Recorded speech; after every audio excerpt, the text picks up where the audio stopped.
Ndabashuje mu izina rya Yesu Kristo, amahoro y'Umwami Imana nabane namwe. Muri kumwe na mwene so Pastor Alex. Tunezera Umwami Imana duhaye akanya kugira ngo tubashe kuganira. Umwami Imana ahabwe icyubahiro. Ndagira ngo nakire na mwene data turi kumwe uyu mugoroba kugira ngo abashe kubibwira Imana ibaho umugisha. Murakoze cyane Pastor. Imana ibaho umugisha kubwo kutwakira.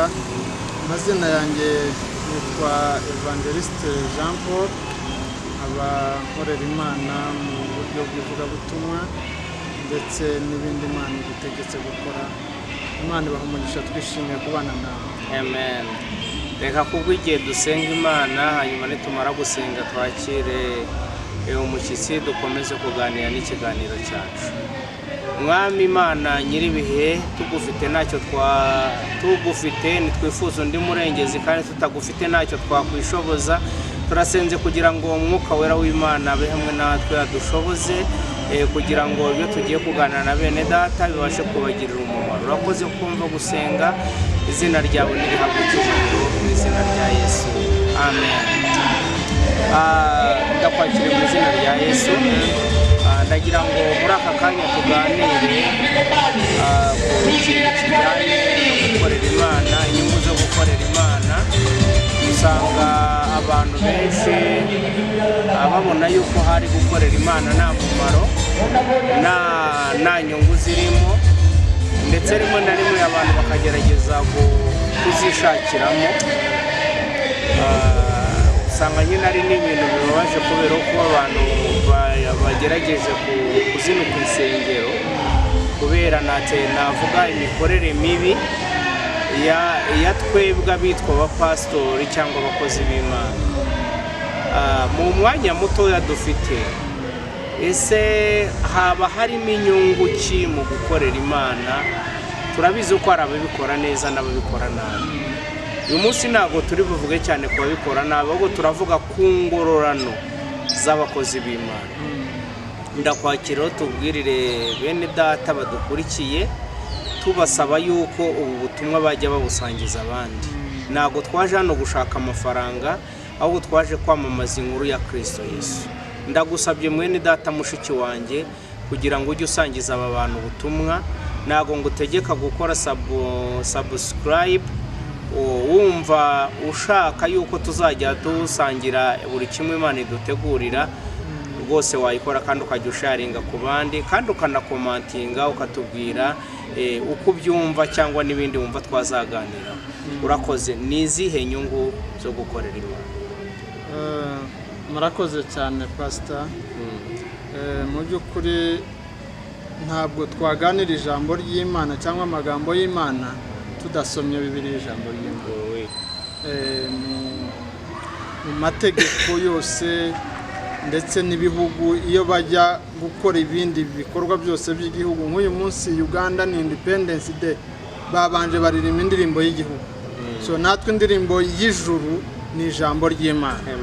So bamaze kudusengera, uwo ni umusingi bashyiriyeho, rero kadusoma ijambo ry'Imana hanyuma dukomeze n'ikigo cyacu cy'uyu munsi. Kadusome igitabo cy'ibyakozwe n'intumwa cyanditswe na Luka, ibice 26 umurongo wa 16. Aravuga ngo, ariko haguruka uhagarare, kuko igutumye nkubonekera ari ukugira ngo ngutoranye nkugire umukozi wanjye n'umugabo wo guhamya ibyo ubonye nibyo nzakubonekerana. Amen. Amen. Amen. Amen. Aya ni amagambo ni Pawulo wabivuze.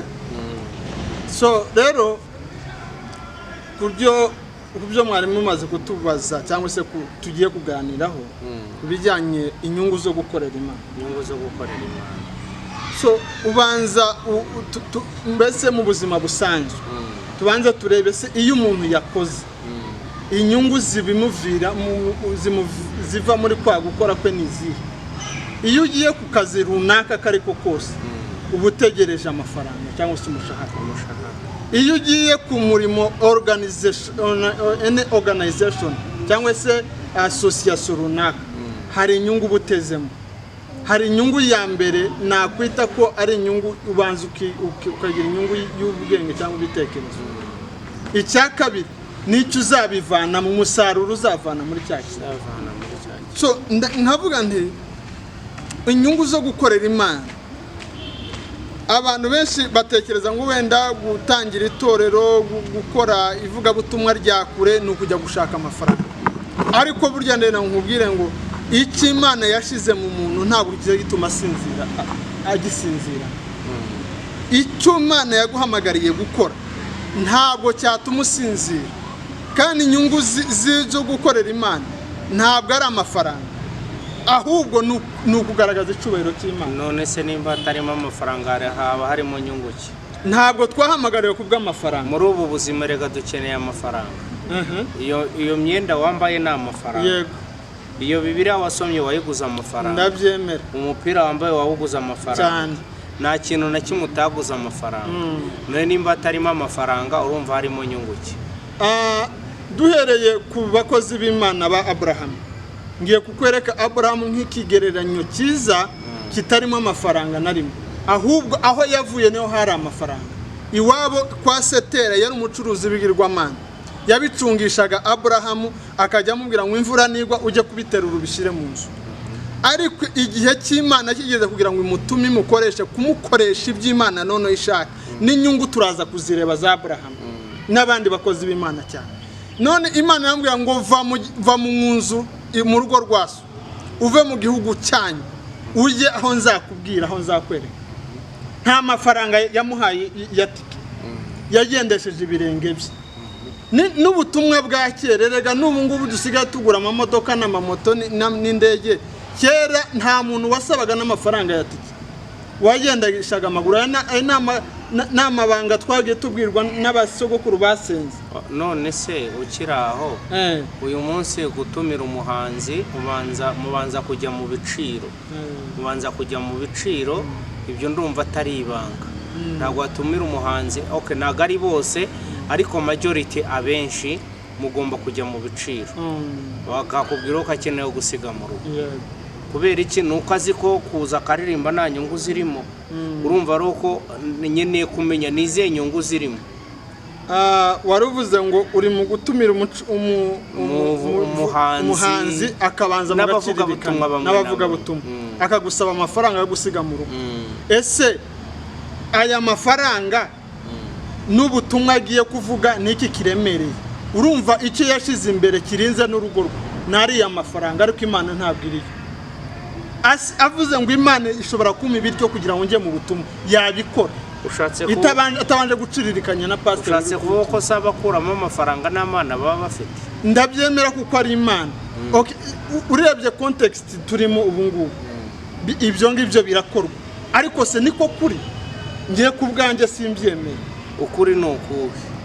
Urareba nje ku itorero ryawe ukambwira ati mwene data uzaza udusure uganiriza ijambo, najya gutaha ukambwira ati rero ngaka gatike kabageze mu rugo, ubwo se mba nagusabye? Mbega ushatse kumpereza icyo bita motivation. Ni ukuvuga ngo rero niba tujya gukorera Imana tukabanza tugasaba amafaranga, iyo ntabwo ari Imana tujya gukorera, kuko abahamagawe n'Imana bakorera Imana hatari amafaranga. Hari amafaranga byose byahagaze, Imana turayikorera. Kubw'igihe ndagira ngo nkorere summary. Yes. Ni izihe nyungu, ni ibihe bihembo biva mu gukorera Imana? Nta kindi gihembo itorero cyangwa se abakorera Imana dutegereje, ni ubugingo buhoraho. Ibindi ni inyongera. Hari ibyo ngo tuzahabwa tukiri mu isi, ariko ngwicyo tuzahabwa kiruta ibindi byose. Kuko Pawulo yarabivuze mu gitabo cya Timoteyo wa 2 ajya gusoza urugendo rwe. Yaravuze ngo narwanye intambara nziza, narinze kwizera, none ndangije urugendo rwanjye. Ngo ariko ngo igisigaye, urumva ko ibindi yari yarabikoze, kandi tumuzi nk'umukozi w'umuhanga kandi nta kabarore ufite experience, cyangwa se wakoreye Imana mu gihe gikomeye cyari cyo cyose. ariko aravuga ngo nakoze iyo mirimo yose ariko icyo nsigaje ni kimwe, ni ukuvuga ngo yapfuye atarakibona, ni ikamba ry'ubugingo, kandi iryo tuzarihabwa umunsi twageze mu ijuru. Murabizi kuko abantu wenda batariga eschatology cyangwa se ibihe bizaza imbere, ni ukuvuga ngo hari icyumweru cya 70, ari cyo cyumweru impanda izavugamo none tukacinjiramo. Icyo imyaka 3 n'igice tuzajya mu ijuru bari gupima imirimo, bapima iyi mirimo yose twakoze.